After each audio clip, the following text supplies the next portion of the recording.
They say love is unconditional. But what they don't tell you is that love comes with a price, a silent contract, a hidden expectation, not for who you are at your best, but for who you are when you're broken. See, they clap the loudest when you're down. They lean in when your voice trembles. They feel powerful when you're powerless. And you call it love. But what if it's not? What if it's control? What if it's comfort in comparison?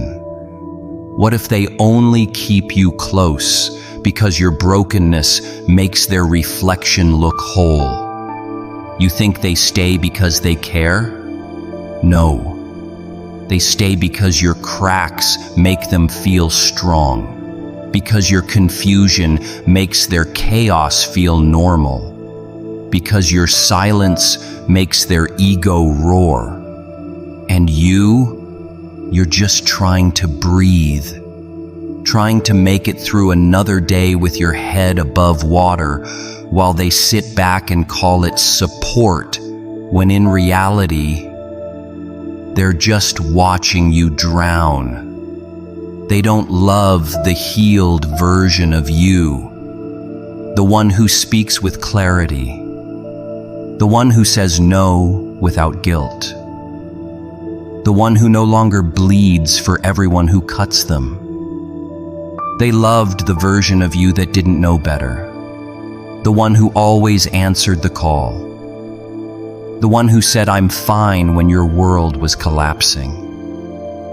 They loved the version of you that stayed small so they could feel big.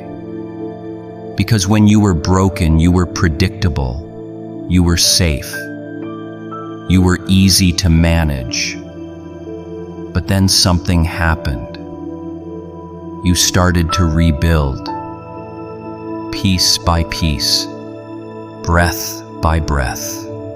You stitched your wounds shut, not for them, but for you. And that's when the shift happened.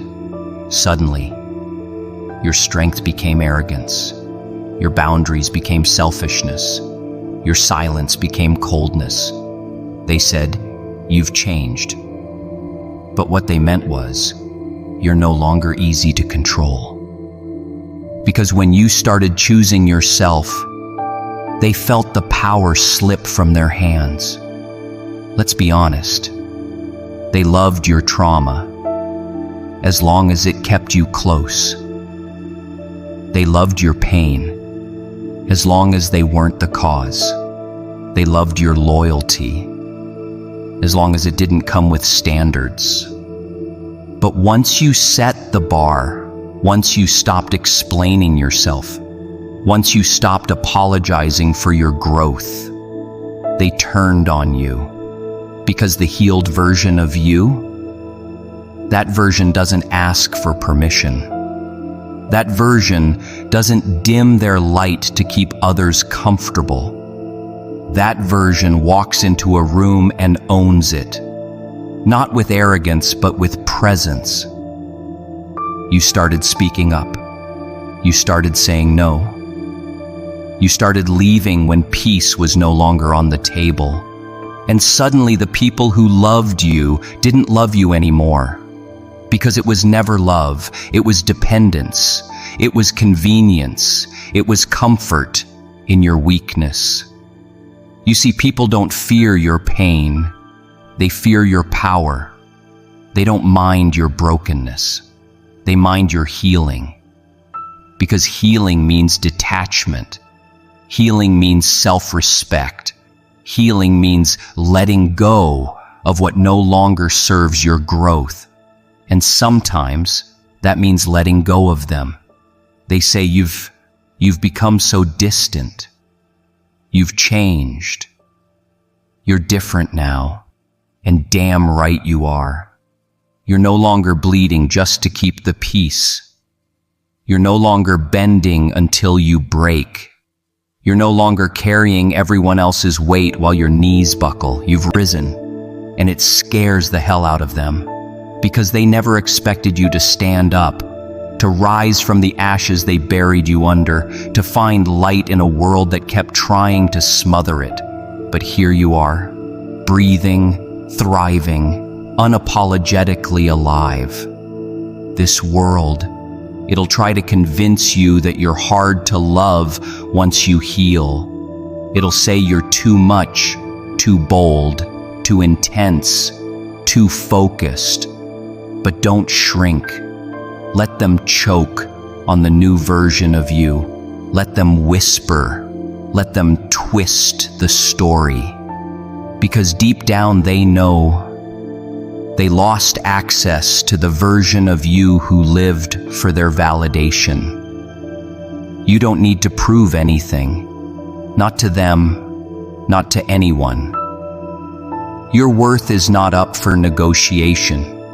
Your healing is not a crime.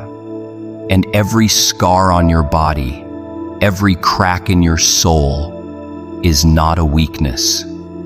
It's a damn badge of honor. Proof that you survived what tried to break you. Proof that even when they loved your brokenness, you loved yourself enough to rise. Now listen carefully. You were never too broken to be whole. You were just surrounded by people who profited from your fragmentation. But no more. No more shrinking. No more pleasing. No more bleeding for people who clap when you fall. You've got a new code now, one written in blood, sweat, and tears. One that says, I will never betray myself for belonging again. They only loved you when you were broken, because they thought you'd stay that way forever. But what they didn't count on was your comeback. And now you're everything they said you'd never be. And they can't stand it. Because broken things are easy to control, but a healed soul, that's a revolution.